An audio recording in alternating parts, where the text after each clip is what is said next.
warahmatullahi wabarakatuh.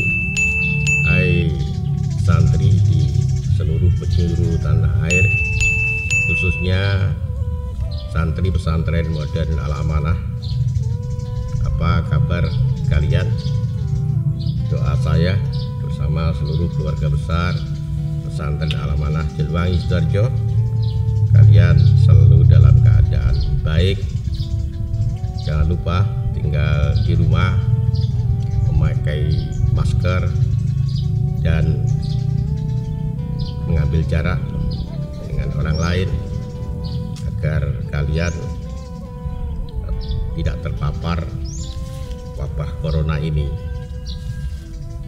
Corona itu juga termasuk ujian dari Allah. Setiap ujian menghasilkan orang-orang yang meningkat derajat dan martabatnya. Juga setiap ujian melahirkan orang-orang yang gagal. Orang yang berhasil dan akan meningkat derajatnya karena COVID-19 adalah orang-orang yang bersungguh-sungguh menghadapi ujian ini dengan berikhtiar agar tidak terpapar corona, juga terus berhusnuzon kepada Allah dengan doa-doa yang penuh optimisme. Kalau itu kita lakukan, maka kita akan menjadi orang yang akan mendapatkan peningkatan martabat, peningkatan derajat rohani, insya Allah. Para santri, sebelum saya teruskan vlog ini, jangan lupa subscribe dan bunyikan lonceng agar vlog ini berkembang dan kami bersemangat untuk membuat vlog-vlog baru yang lebih berkualitas. Pagi hari ini saya ingin bercerita saja kenapa setiap hari walaupun ada ribuan santri, saya masih suka menyapu, saya masih suka ke sawah untuk membabat rumput, untuk membersihkan tempat-tempat yang kotor di sudut-sudut pesantren. Jangan lupa areal pesantren kita ini sekitar 8 hektar. Saya harus memastikan setiap sudut tanah dari pesantren ini harus bisa kita lihat. Kalau kotor bisa kita sapu, kalau penuh rerumputan bisa kita bersihkan, baik itu dengan para pekerja yang ada atau saya lakukan sendiri.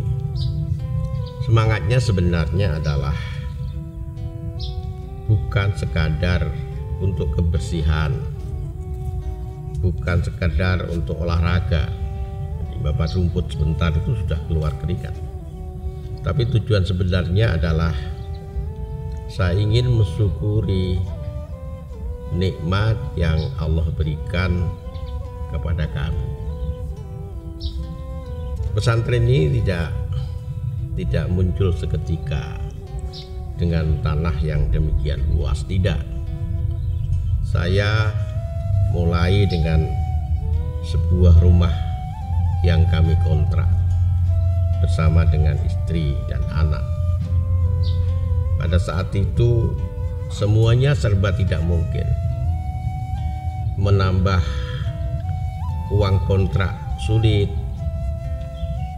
bahkan untuk sekadar makan sehari 3 kali tanpa ngutang itu sulit.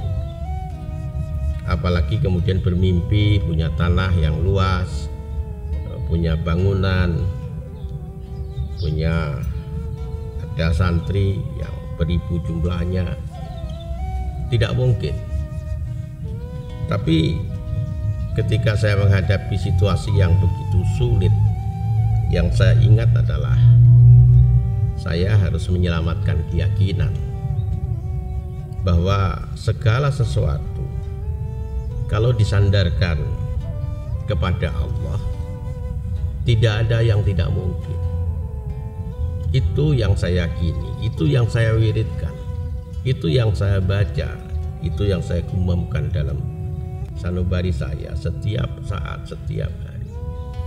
Ketika saya melihat tanah yang terhampar, melihat luasnya tanah, mendengar harganya, kami hanya bilang tidak ada sesuatu yang tidak mungkin menurut Allah. Tidak ada sesuatu yang mustahil kalau Allah menghendakinya. Itu yang saya wiridkan.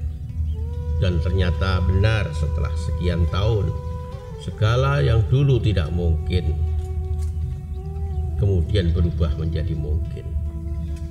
Kalau tanah ini luas bukan karena kecerdasan saya, bukan karena saya memiliki harta, tidak. Saya ingat betul setiap jengkal tanah ini ada sejarahnya. Setiap bangunan yang ada di sini ada sejarahnya. Setiap tembok yang didirikan ada sejarahnya. Dan sejarah itu selalu disertai penuh oleh kehadiran Allah Subhanahu wa Ta'ala. Oleh karena itu, saya selalu berkeliling pesantren ini, selalu melihat mana yang kotor, selalu melihat mana yang perlu dibersihkan, sebagai syukur saya kepada Allah. Kalau dulu bermimpi memiliki tanah, sekarang menyapu saja kok tidak mau, sekarang membersihkan saja kok tidak mau. Itu yang ada di dalam hati saya.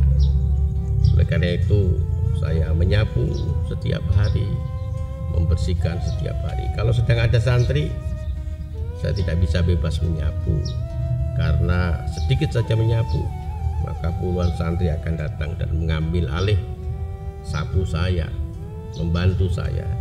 Tapi seperti ini saya memiliki kebebasan untuk menyapu sambil mengingat betapa Allah sudah sangat berbaik hati kepada seorang fakir seperti saya. Itulah kenapa saya menyapu dan membersihkan dan berkeliling ke pesantren ini setiap hari. Moga-moga ini menjadi jawaban bagi santri yang bertanya, kenapa Bapak kok selalu berkeliling dan menyapu. Terima kasih atas perhatiannya. Akhiran, Assalamualaikum warahmatullahi wabarakatuh.